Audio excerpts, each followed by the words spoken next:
Harsh truth in life, those with more capital win.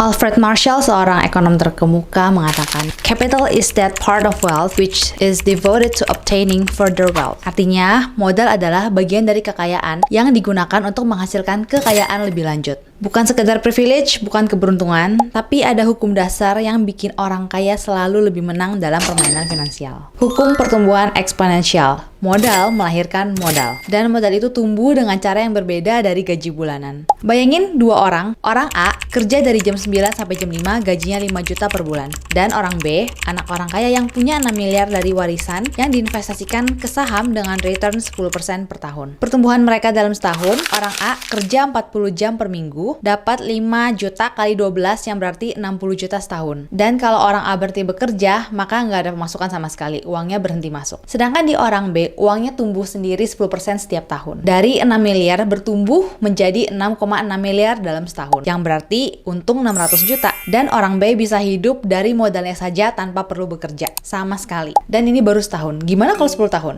Orang A harus terus kerja, gaji naik sedikit, dan inflasi tetap mengejar. Sedangkan orang B, modalnya bertumbuh jadi 15,6 miliar tanpa harus ngapa-ngapain. Kenapa ini terjadi? Karena gaji itu linear, sedangkan modal itu eksponensial. Gaji naik perlahan-lahan, namun investasi jauh naik lebih cepat. Dan kerja keras nggak sama dengan kaya. Kalau hanya kerja keras aja bisa bikin kita kaya, maka buruh pabrik pasti jauh lebih kaya daripada CEO. Tapi faktanya mereka yang punya modal akan jauh lebih cepat kaya. Uang lebih banyak sama dengan peluang lebih besar. Orang kaya bisa masuk ke bisnis besar, real estate, atau instrumen investasi yang nggak bisa diakses oleh orang biasa.